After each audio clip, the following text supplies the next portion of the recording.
ഡോക്യുമെന്റിൽ, അതായത് exam 10 document, ഹോമിലെ exam 10 ഡോക്യുമെന്റിൽ കലോത്സവം _DB എന്ന് പറഞ്ഞ ഒരു ഫയൽ ഉണ്ട്.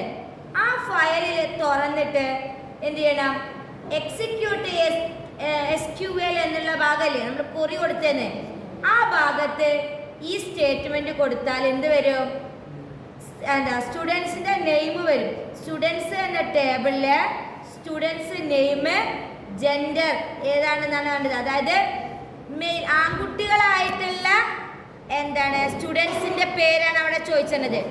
കണ്ടോ, ബോയ്സ് പാർട്ടിസിപ്പേറ്റിംഗ് ദ ബോയ്സ് എന്താണ് കോമ്പറ്റീഷന് പങ്കെടുക്കുന്ന ആൺകുട്ടികളുടെ പേര് എന്താണ് നമുക്ക് കാണിച്ചു തരാനാണ് പറയേണ്ടത്. കൊറിയൻ നമ്മളൊരു സ്റ്റേറ്റ്മെന്റ് കൊടുക്കില്ലേ, അതാണ് അതിൽ പറയുന്നത്. അപ്പൊ അതിന് വേണ്ടത് സ്റ്റുഡന്റ് എന്ന് പറഞ്ഞ ടേബിളില് എന്താണ് സ്റ്റുഡന്റ് നെയിം വേണം, ജെൻഡറും വേണം. അപ്പൊ അതുപോലെ ഒരു മാതൃക അവിടെ തന്നിട്ടുണ്ടോ, അതുപോലെ നമ്മളോട് പറയുന്നത് എന്താണ് മൈമിൽ പാർട്ടിസിപ്പേറ്റ് ചെയ്യുന്ന, അതായത് പങ്കെടുക്കുന്ന കുട്ടികളുടെ പേരാണ് നമുക്ക് വേണ്ടത്. അതിന് വേണ്ട ഒരു സ്റ്റേറ്റ്മെന്റ് ഉണ്ടാക്കാനാണ്, കൊറിക്ക് വേണ്ട ഒരു സ്റ്റേറ്റ്മെന്റ്. അതായത് മൈമ് എന്ന് പറഞ്ഞിട്ടുള്ള എന്താ ഒരു ഐറ്റത്തില് പങ്കെടുക്കുന്ന കുട്ടികളുടെ പേര്. അപ്പൊ അതിൽ നമ്മളിവിടെ എന്ത് മാറ്റം വരുത്തിയാൽ മതി, സ്റ്റുഡന്റ് നെയിം എന്തായാലും വേണം അല്ലെ, പേരല്ലേ ചോദിച്ചേ. ഏത് ടേബിളിലാണ് അതൊക്കെ കിടക്കുന്നത്, സ്റ്റുഡൻസിൽ.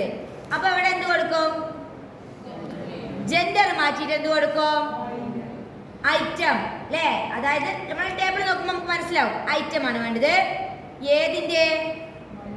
അപ്പൊ ഇവിടെ എന്ത് കൊടുക്കും, എം എന്നുള്ളടത്ത് എന്ത് കൊടുക്കും, മൈം എന്ന് ഇടണം. അപ്പൊ പോവാട്ടോ.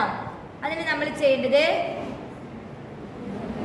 ആദ്യം ഹോമിൽ പോവാ. ഹോമിൽ പോയിട്ട് എന്ത് ചെയ്യണം, ഹോമിൽ പോയിട്ട് എക്സാം 10 ഡോക്യുമെന്റ് പോയിട്ട് കലോത്സവം ഇതിൽ എന്ത് ചെയ്യണം, റൈറ്റ് ബട്ടൺ അടിച്ച് ഓപ്പൺ വിത്ത് അതർ ആപ്ലിക്കേഷനിൽ ക്ലിക്ക് ചെയ്ത് DBMS എന്നുള്ളതിൽ സെലക്ട് ചെയ്യാം.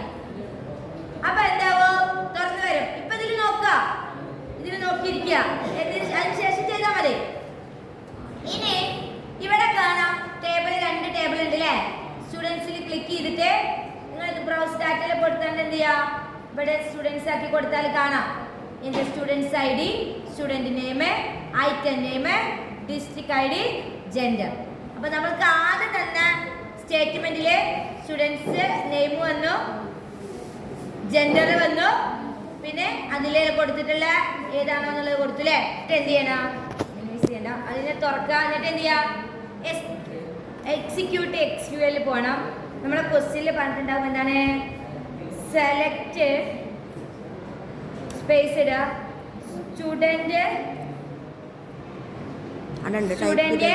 നെയിം അല്ലേ, നെയിം എടുക്കുക, അവിടെ ക്ലിക്ക് ചെയ്യുക, എൻ്റർ അടിക്കുക. അടുത്ത എന്താണ്, ഫ്രം സ്റ്റുഡന്റ് ടേബിൾ അല്ലേ, സ്റ്റുഡൻസ് ടേബിൾ അല്ലേ, സ്റ്റുഡൻസ് ഇട്ട് എൻ്റർ അടിക്കുക. ഇതിനെന്ത് ചെയ്യുക, ഇത് കൊടുക്കണം, ഐറ്റം അല്ലേ. ഐറ്റത്തിൽ നിന്നാണ് നമുക്ക് കണ്ടുപിടിക്കാനുള്ളത് അല്ലേ. ഐറ്റം ഈക്വൽ ടു എന്ത് കൊടുക്കണം, ഒരു കൊട്ടേഷൻ കൊടുക്കണം. എന്നിട്ട് എന്തടിക്കണം, M വലിയതാണ്, MIME എന്ന് കൊടുക്കുക, കൊട്ടേഷൻ ക്ലോസ് ചെയ്യുക, കൊറിയനെ പ്രവർത്തിപ്പിക്കുക. അപ്പൊ എന്താണ് ആൻസർ, എത്ര കുട്ടികളാണ്, 6 കുട്ടികളാണ്. എത്ര ഓരോ പേരൊക്കെ വന്നില്ലേ. ഇങ്ങനെയാണ് കൊറി ഉണ്ടാക്കാൻ. എളുപ്പമാണിത്, മാതൃക അവിടെ തന്നിട്ടുണ്ടാവും, അതിൽ മാറ്റങ്ങൾ വരുത്തുക, അത് മനസ്സിലാക്കുക. ക്വസ്റ്റ്യൻ വായിച്ചു നോക്കുക നിങ്ങള്, അപ്പൊ നിങ്ങൾക്ക് മനസ്സിലാവും അതിൽ കൊടുക്കേണ്ടത് എന്താന്ന്. ഓക്കെ, ഇനി എന്ത് ചെയ്യാ, ഇതിനെ സ്ക്രീൻഷോട്ട് എടുക്കാൻ പറയണം. പ്രിന്റ് സ്ക്രീൻ അടിച്ച് എന്ത് ചെയ്യാ, സ്ക്രീൻഷോട്ട് എടുക്കാം.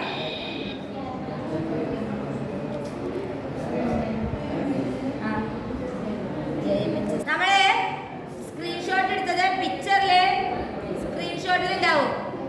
അപ്പൊ എന്ത് ചെയ്യാ, ഇതില് സ്ക്രീൻഷോട്ട് സെലക്ട് ചെയ്യാ, സ്ക്രീൻഷോട്ട് സെലക്ട് ചെയ്യുക, റൈറ്റ് ബട്ടൺ അടിക്കുക, കോപ്പി, പിന്നെ എന്താണ് ഹോമിലെ സ്റ്റുഡൻറ് വർക്ക് പ്രോഡക്റ്റിൽ കൊണ്ടുപോയിട്ട് എന്ത് ചെയ്യണം? പേസ്റ്റ് ചെയ്യാം. എന്നിട്ട് എന്ത് ചെയ്യുക? അതിന് റീനെയിം കൊടുക്കാം. നിങ്ങളെ റോൾ നമ്പർ വെച്ച് അതിനെന്ത് ചെയ്യുക? റീനെയിം കൊടുക്കുക.